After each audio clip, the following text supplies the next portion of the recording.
الافلاق والارضین والصلاة والسلام على من كان نبيا وآدم بين الماء والدين وعلى آله وأصحابه أجمعين أما بعد فأعوذ بالله من الشيطان الرجيم بسم الله الرحمن الرحيم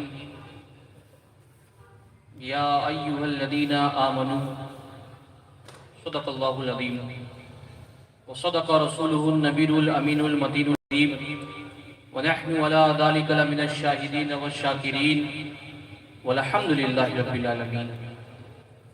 اسٹیج پر جلوہ افروز جانشین حضور اشرف الاولیاء حضور تاج الاولیاء حضرت علامہ و مولانا الحاج ڈاکٹر سید جلال الدین اشرف شفیع الجیلانی و برادران کبیر سید مدار اشرف شفیع الجیلانی و تمام علماء کرام مفتیان نظام شورا اسلام نقیب جلسہ خواتین، السلام علیکم ورحمۃ اللہ تعالی وبرکاتہ۔ آئیے کچھ بھی سننے سنانے پہلے ہم اور آپ مل کر بارگاہ بے کس پناہ حضور پرنور سرور عالم نور مجسم احمد مجتبیٰ محمد مصطفیٰ صلی اللہ تعالیٰ علیہ وسلم کی بارگاہ اقدس میں جھوم جھوم کے ہدیے درود پاک کا نذرانہ پیش کریں۔ پڑھیے باوازِ بلند اللہم صلی علی سیدنا مولانا محمد وعلی آلِ سیدنا مولانا محمد بارک وسلم صلاۃ و سلام علیک یا حبیبی یا رسول اللہ صلی اللہ تعالیٰ علیہ وسلم۔ وقت کافی کم ہے اور میں نے بھی اپنا موضوع بہت ہی مختصر رکھا ہے۔ سب سے پہلی چیز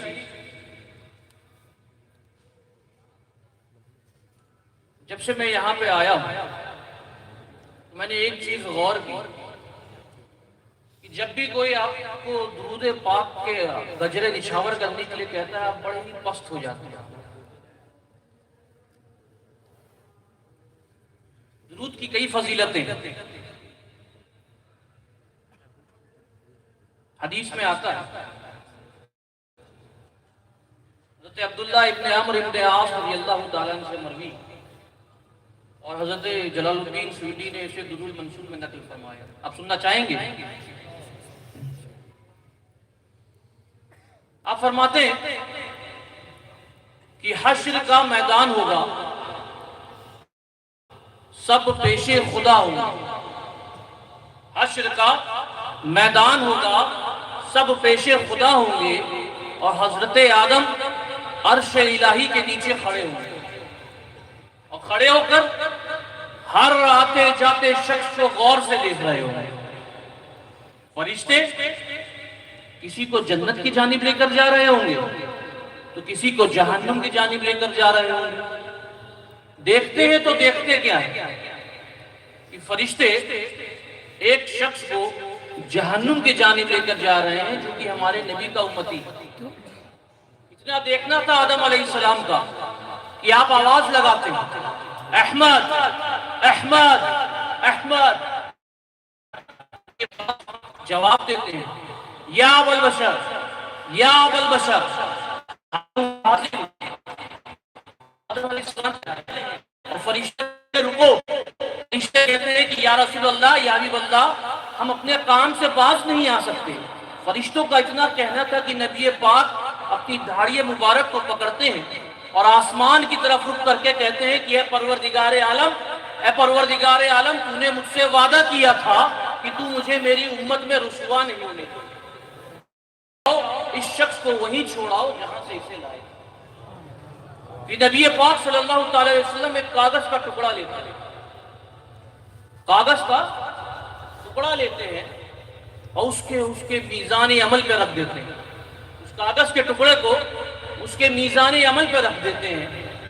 نہیں ہوتا ہے کہ اس کے عمل کا پلڑا بھاری ہو جاتا ہے اور آسمان سے آواز آتی ہے کہ اے فرشتوں لے جاؤ لے جاؤ اس شخص کو جنت میں ڈالو، اس شخص کو جنت میں ڈالو۔ جب فرشتے اس شخص کو جنت کی جانب لے کر جا رہے ہوتے ہیں تو اس شخص کی نظر ہمارے نبی سے ملتی، اس کا دل مچلتا، اس سے رہا نہیں جاتا۔ کہتا ہے کہ اے فرشتوں ذرا رکو، مجھے اس ذات کو جان تو لینے دو جس نے میری جان پر اس قدر احسان کیا۔ وہ دوڑتا ہوا نبی کی بارگاہ میں آتا ہے اور عرض کرتا ہے حضور آخرکار آپ ہے کون؟ حضور آخرکار آپ ہے کون؟ میں تو جہنم کی طرف جاتا ہوا ایک ایندھن ہو گیا تھا، آپ کی شفاعت سے مجھے جنت کا پروانہ مل گیا، حضور آخرکار آپ ہے کون؟ نبی فرماتے ہیں کہ اے سن، میں تیرا نبی ہوں اور تو میرا امتی۔ وہ شخص کہتا ہے یا رسول اللہ، یا حبیب اللہ، میں نے کوئی عمل نہ کیا، میں گناہگار تھا، بدکار تھا، سیاہ کار تھا، میں نے ایک عمل نہ کیا، حضور آخرکار آپ نے اس کاغذ کے ٹکڑے میں ایسا کیا تھا جس کے رکھنے سے مجھے جنت کا پروانہ مل گیا۔ تو نبی پاک صلی اللہ علیہ وسلم ارشاد فرماتے ہیں کہ سن، وہ جو تو نے مجھ پہ محبت سے ایک مرتبہ درود بھیجا تھا، میں نے وہی تیرے میزان عمل میں رکھ دیا، تجھے جنت کا پروانہ مل گیا، تجھے جنت کا پروانہ مل گیا۔ تو یہ جو ہم بڑی سستی کر رہے ہیں درود پاک پڑھنے میں، اگر چاہتے ہیں کہ ہم اور آپ اسی کیٹیگری میں آ جائیں تو اپنی پوری عشق کے ساتھ، بلند آواز کے ساتھ نبی کی بارگاہ میں، پوری بلند آواز سے نبی کی بارگاہ میں درود پاک کے نذرانے گجر نچھاور کریں۔ پڑھیں اللہم صلی اللہ سیدنا مولانا محمد بارک وسلم صلاۃ و سلام علیک یا حبیبی یا رسول اللہ صلی اللہ تعالی علیہ وسلم۔ حدیث میں یہ بھی آتا ہے من صلی علیہ الف مرہ حرم اللہ جسدہ النار وثبتہ قول الثابت عند المقلہ، کہ جو شخص نبی پاک صلی اللہ تعالی علیہ وسلم پر 1000 مرتبہ درود پاک پڑھے گا، اس شخص پر جہنم کی آگ حرام کر دی جائے گی، اس شخص پر جہنم کی آگ حرام کر دی جائے گی، اور جب وہ شخص قبر میں جائے گا اور فرشتے اس سے سوال کریں گے تو وہ تمام سوالوں کا جواب عطا کر دے گا، تمام سوالوں کا جواب دے دے گا، یعنی وہ قول ثابت کرے گا۔ تو درود شریف پڑھنے میں آواز پست نہ کریں بلکہ پوری عشق کے ساتھ جھوم کر پڑھا ہے نا۔ بہرحال میں اپنی موضوع کی طرف واپس آتا ہوں۔ اللہ تبارک و تعالیٰ قرآن مقدس میں ارشاد فرماتا ہے یا ایھا الذین آمنوا، کہ وہ جنہوں نے ایمان لائے۔ ہم کہتے ہیں کہ ہم اہل سنت والجماعت والے ہے نا، ہم کہتے ہیں کہ ہم سنی، لیکن اگر کوئی ہم سے ہمارا عقیدہ پوچھے تو کیا ہم اسے بیان کر پائیں گے؟ بہت مشکل۔ ایک بار نبی پاک صلی اللہ تعالی علیہ وسلم اپنے صحابہ کے درمیان جلوہ گر تھے کہ اچانک سے ایک انجان شخص آتا ہے، مجلس میں داخل ہوتا ہے، حضور کے قریب آتا ہے، اتنے قریب آ کے بیٹھتا ہے کہ گویا کہ اس کے گھٹنے حضور کے گھٹنوں سے جا ملتے ہیں، اور وہ حضور سے پوچھتا ہے یا رسول اللہ، یا حبیب اللہ، مل ایمان، کہ حضور ایمان کیا؟ حضور ایمان کیا؟ نبی پاک صلی اللہ تعالی علیہ وسلم ارشاد فرماتے ہیں الایمان ان تؤمن باللہ وملائکتہ وبرسلہ وتؤمن بالبعث، کہ ایمان یہ ہے کہ تم اللہ پر ایمان لاؤ، اس کے فرشتوں پر ایمان لاؤ، اس کے رسولوں پر ایمان لاؤ، اور مرنے کے بعد دوبارہ زندہ ہونے پر ایمان لاؤ۔ شخص پوچھتا ہے یا رسول اللہ، یا حبیب اللہ، اگر یہ ایمان ہے تو پھر اسلام کسے کہیں گے؟ اگر یہ ایمان ہے تو پھر اسلام کسے کہیں گے؟ نبی پاک صلی اللہ علیہ وسلم ارشاد فرماتے ہیں الاسلام ان تعبد اللہ ولا تشرک بہ وتقیم الصلاۃ وتؤدی الزکاۃ المفروضہ وتصوم رمضان، کہ اسلام یہ ہے کہ تم صرف اور صرف اللہ کی عبادت کرو اور اس کی ذات کے ساتھ کسی کو شریک نہ ٹھہراؤ، نمازیں قائم کرو، روزے رکھو، حج ادا کرو، زکوٰۃ ادا کرو، اسے اسلام کا۔ کہ وہ شخص تیسرا سوال کرتا ہے، یا رسول اللہ، یا حبیب اللہ، اگر یہ ایمان ہے اور یہ اسلام ہے تو پھر احسان کس کو کہیں گے؟ احسان کسے کہیں گے؟ نبی پاک صلی اللہ تعالی علیہ وسلم ارشاد فرماتے ہیں، الاحسان ان تعبد اللہ کأنک تراہ فإن لم تکن تراہ فإنہ یراک۔ کہ احسان یہ ہے کہ تم اللہ کی عبادت اس طرح کرو کہ گویا کہ تم اللہ کو دیکھ رہے ہو۔ اللہ کی عبادت اس طرح کرو کہ گویا کہ تم اللہ کو دیکھ رہے ہو، اور اگر اس مرتبے تک نہیں پہنچ سکتے تو جان لو کہ اللہ تمہاری ہر حرکتوں کو دیکھ رہا ہے۔ اللہ تمہاری ہر حرکتوں کو دیکھ رہا ہے۔ بہرحال اس شخص نے کئی سوال کیے، حتیٰ کہ وہ اس مجلس سے چلا جاتا ہے۔ حضور اپنے صحابہ سے عرض کرتے ہیں کہ اے صحابہ، جاؤ اس شخص کو دوبارہ بلا کر۔ صحابہ جاتے ہیں، اسے ڈھونڈنے کی کوشش کرتے ہیں، لیکن وہ شخص کہیں نظر نہیں آتا۔ صحابہ آتے ہیں، عرض کرتے ہیں، یا رسول اللہ، یا حبیب اللہ، ہم نے پوری کوشش کی اس شخص کو ڈھونڈنے کی، لیکن وہ ہمیں کہیں نظر نہیں آیا۔ نبی پوچھتے ہیں کہ میرے صحابہ یہ بتاؤ، کیا تم جانتے ہو کہ وہ شخص کون تھا؟ کیا تم جانتے ہو کہ وہ شخص کون تھا؟ صحابہ کہتے ہیں، یا رسول اللہ، یا حبیب اللہ، ہم نہیں جانتے کہ وہ شخص کون تھا۔ تب نبی کریم صلی اللہ علیہ وسلم ارشاد فرماتے ہیں کہ اے میرے صحابہ سنو، وہ شخص اور کوئی نہیں، وہ شخص اور کوئی نہیں بلکہ جبریل امین تھے، اور وہ تمہیں تمہارا دین سکھانے آئے تھے۔ وہ تمہیں تمہارا دین سکھانے آئے تھے۔ اب اس حدیث سے ہم سمجھتے گیا، نبی پاک صلی اللہ تعالی علیہ وسلم نے ایمان کو عقیدے کا عنوان قرار دیا۔ ایمان کو عقیدے کا عنوان قرار دیا، اور اسلام کو عملی فرما برداری کا عنوان قرار دیا۔ یعنی کہ اگر کسی شخص کا عقیدہ درست نہ ہو تو عملی فرما برداری پہ عمل کرنے کے باوجود بھی یہ ضروری نہیں کہ ہم اسے مومن کہہ سکیں۔ اگر کسی شخص کا عقیدہ درست نہ ہو تو ارکان خمسہ پہ عمل کرنے کے باوجود بھی یہ ضروری نہیں کہ ہم اسے مومن کہہ سکیں۔ تو پھر ایمان کیا ہے؟ مومن کون؟ اگر وہ نمازی ہو، تہجد گزار ہو، شب زندہ دار ہو، لیکن عقیدہ درست نہیں تو ضروری نہیں کہ ہم اسے مومن کریں، کیونکہ حدیث میں یہ بھی آتا ہے، یاتی علی الناس زمن یجتمعون ویصلون فی المساجد ولیس فیہم مومن، کہ لوگوں کے اوپر ایک ایسا زمانہ بھی آئے گا کہ وہ لوگ مسجدوں میں جمع ہوں گے اور جمع ہو کر با جماعت نمازیں ادا کریں، لیکن ان میں سے کوئی بھی مومن نہیں ہو۔ اللہ اکبر۔ تو پھر مومن کون؟ سننا چاہیں گے؟ نبی پاک صلی اللہ تعالی علیہ وسلم اپنے صحابہ کے درمیان جلوہ گر تھے۔ اپنے صحابہ سے پوچھتے ہیں کہ میرے صحابہ یہ بتاؤ، وہ کون لوگ ہیں جن کا ایمان تمہیں حیران کر دے؟ وہ کون لوگ ہیں جن کا ایمان تمہیں پریشان کر دے؟ صحابہ کہتے ہیں، یا رسول اللہ، یا حبیب اللہ، فرشتے، فرشتوں کا ایمان ہمیں حیران اور پریشان کر دیتا۔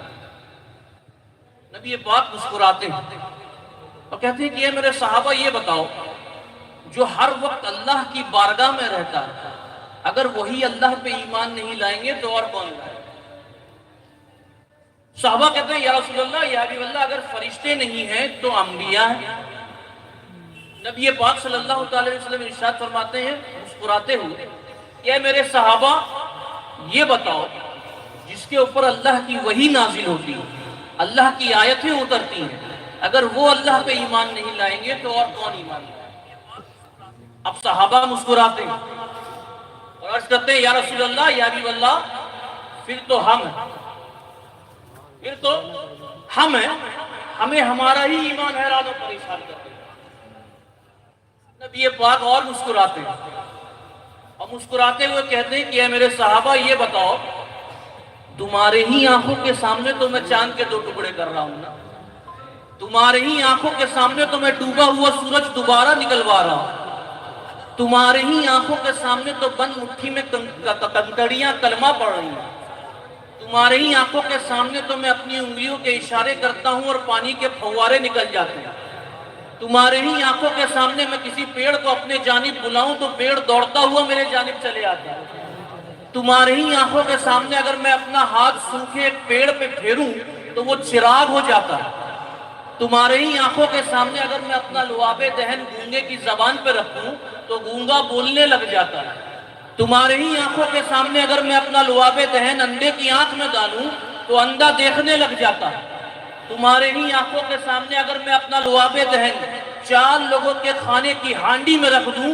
تو اس سے 1000 لوگ کھانا کھاتے ہیں، تمہارے ہی آنکھوں کے سامنے تو اگر میں اپنی ایڑیاں پٹکوں تو خزانے نکل آتے ہیں، تمہارے ہی آنکھوں کے سامنے اگر میں کسی مردے سے کہوں اٹھ تو مردہ زندہ ہو جاتا ہے، اگر تم ایمان نہیں لاؤ گے تو اور کون ایمان لاؤ گے؟ صحابہ عرض کرتے یا رسول اللہ یا حبیب اللہ ہم نہیں جانتے کہ وہ لوگ کون ہیں کہ جن کا ایمان ہمیں حیران و پریشان ہے۔ تب نبی پاک صلی اللہ علیہ وسلم ارشاد فرماتے ہیں کہ میرے صحابہ سنو، یہ وہ لوگ ہوں گے جو تمہارے بعد آئیں گے، اس کے بعد آئیں گے صحابہ کے بعد آئیں گے، انہوں نے مجھے دیکھا نہیں ہوگا، یہ وہ لوگ ہوں گے جو تمہارے بعد آئیں گے، انہوں نے مجھے دیکھا نہیں ہوگا، بس سنا ہوگا کہ کوئی اتنا حسین و جمیل تھا کہ جس کے حسن کے سامنے چاند اور سورج بھی شرما جاتے تھے، بس اتنا سنا ہوگا اور مجھ پہ ایمان لیا۔ نبی پاک صلی اللہ علیہ وسلم ارشاد فرماتے ہیں مبارک ہو انہیں جنہوں نے دیکھ کر مجھ پر ایمان لایا، توبہ لمن رانی وآمن بی، توبہ لمن رانی وآمن بی وطوبہ لم رانی وآمن بی 7 مرات، کہ مبارک ہو انہیں جنہوں نے دیکھ کر مجھ پر ایمان لایا، اور 1 بار نہیں، 2 بار نہیں، 3 بار نہیں، بلکہ 7 بار مبارک ہو انہیں جنہوں نے بن دیکھے مجھ پر ایمان لایا، جنہوں نے بن دیکھے مجھ پر ایمان لایا۔ تو اب یہ بن دیکھے ایمان لانے والے لوگ کون ہیں؟ یہ وہ لوگ کون ہیں جن کا ایمان حیران و پریشان کر دے؟ بات سمجھ رہے ہیں نا؟ یہ وہ لوگ کون ہیں جن کو نبی پاک نے 7 بار مبارکباد دی ان کے ایمان پر؟ تو سنیں، نبی فرماتے ہیں ان من اشد امتی لی حبا، ان من اشد امتی لی حبا ناس یقولون بعدی یود احدهم لو رآنی باہلہ ومالی۔ یہ جو میں نے بار بار کہا کہ وہ لوگ کون ہیں جن کا ایمان حیران و پریشان کر دے، یہ وہ لوگ کون ہیں جن کو نبی پاک نے 7 بار مبارکباد دی، ان کے بارے میں حدیث میں آتا ہے کہ یہ وہ لوگ ہوں گے جو نبی پاک صلی اللہ تعالیٰ علیہ وسلم سے شدید عشق کرتے ہوں گے، بڑھ چڑھ کر کے عشق کرتے ہوں گے، یہ وہ لوگ ہیں جو نبی پاک سے شدید عشق کرتے ہوں گے، اور ان تمام کی آرزو یہی ہوگی کہ حضور اگر آپ کا دیدار ہو جائے، حضور اگر آپ کا دیدار ہو جائے تو جان و مال سب کچھ آپ پہ قربان۔ یہ وہ لوگ ہوں گے۔ تو ایمان کا مطلب کیا ہوا؟ یہ اپنے دل میں چراغ عشق کے مصطفیٰ کی لو کو جلا لے، اپنے دل میں چراغ عشق کے مصطفیٰ کی لو کو جلا لینا، کیونکہ جب آپ اپنے دل میں چراغ عشق کے مصطفیٰ کی لو کو جلا لیں گے تو آپ اپنے آپ سیدھے راستے پر آ جائیں۔ اور ایک ذات ایسی بھی ہے جس نے اپنے دل میں چراغ عشق کے مصطفیٰ کی لو کو اس قدر جلایا کہ 1-2 لوگ نہیں، 1-2 ہزار نہیں، بلکہ 13 لاکھ سے زائد لوگ آپ کے ہاتھ پہ مرید ہو چکے تھے۔ وہ ذات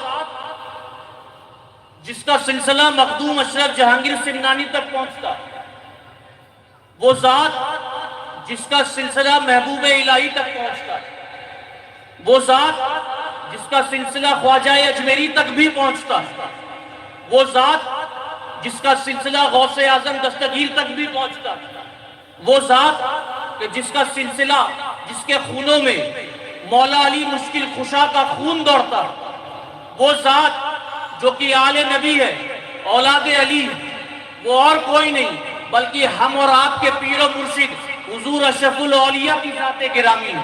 تبھی تو ہم عاشقان حضور اشرف الاولیاء ڈنکے کی چوٹ پہ یہ کہتے ہیں کہ احمد حق نما دیا، اشرف باخدا دیا، مجھ کو میرے قریب نے پیر بہت بڑا دیا۔ نعرہ تکبیر، ذرا زندگی کے ساتھ نعرہ رسالت، نعرہ حیدری۔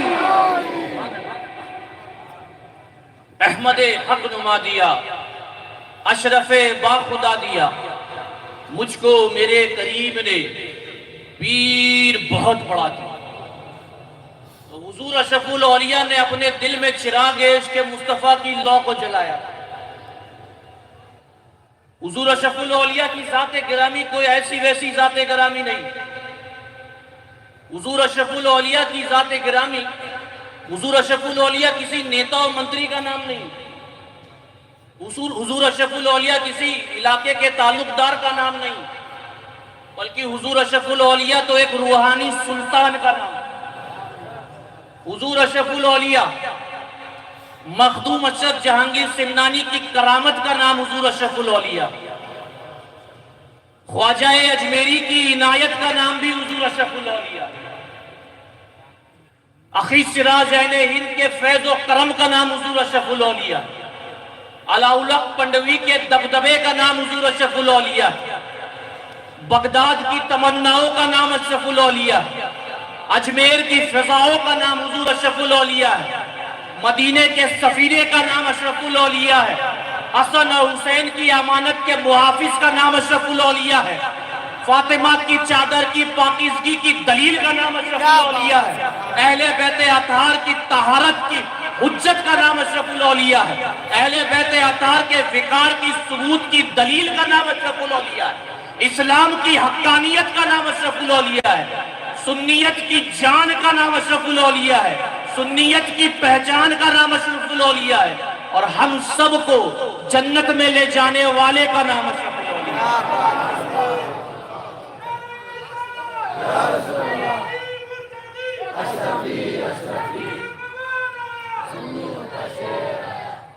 بہرحال وقت تو کافی ہو گیا ہے، میں انہی چند باتوں کے ساتھ اپنی باتوں کو مکمل کرتا ہوں۔ اگر میرے کہنے میں کسی طریقے کی بھی لغزش ہوئی ہو یا حدیث پڑھنے میں کسی طریقے کی بھی کوتاہی ہوئی ہے تو میں اس سے توبہ کرتا ہوں۔ استغفر اللہ ربی من کل ذنب واتوب الیہ، وآخر دعوانا الحمد للہ رب العالمین۔ السلام علیکم۔